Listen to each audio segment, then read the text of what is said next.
Now let's talk about the finance portion, because I think everybody kind of nodded their head when he mentioned being ready from a financial standpoint to be married. How important is that? Because again, you know, when you're merging with a different person, you know, you're assuming that they're telling you the truth about what debt they have or may not have, or how much they make. And, you know, how do you have those tough discussions that let you know that, okay, we might be able to join together and make this thing work? One thing I'll say is that there's no recipe. Everybody's situation is vastly different. I think one of the key components is understanding where you both are, sitting down and coming up with a plan to where you want to go.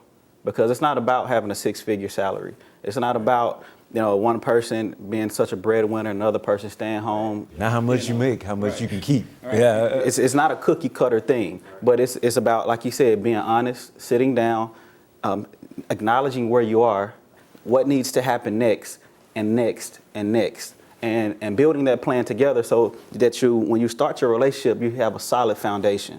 But I think it's also imperative to observe how people manage money, you know, because not to say that that's a deal breaker if they manage it poorly, but it just helps you with the plan that you mentioned.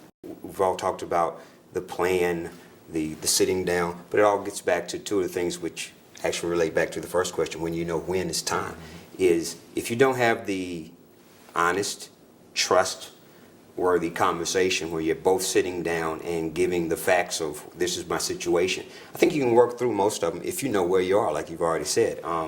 If you know where you are and you both agree on where you're going and you work out a plan to get there. I'm a big planner, so yeah. I'll break down 14 steps to get there, which my wife doesn't necessarily like my 14 steps, but that's a whole nother story.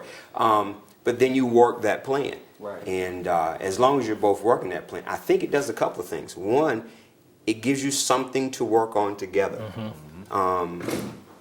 If you're not working on something together, you will find something to work on at each other, in my opinion.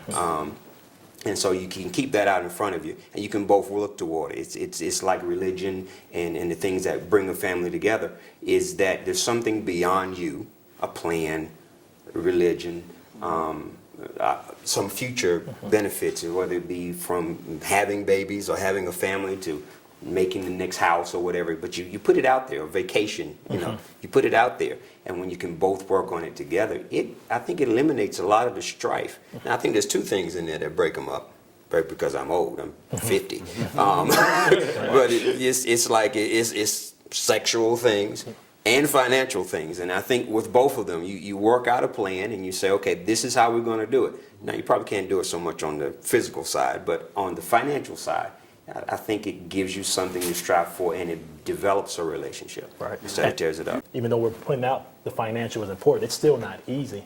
You know, I still remember the first day when she suggested that we get shared bank accounts. I almost had a heart attack. You know, I mean, literally, because I was just like.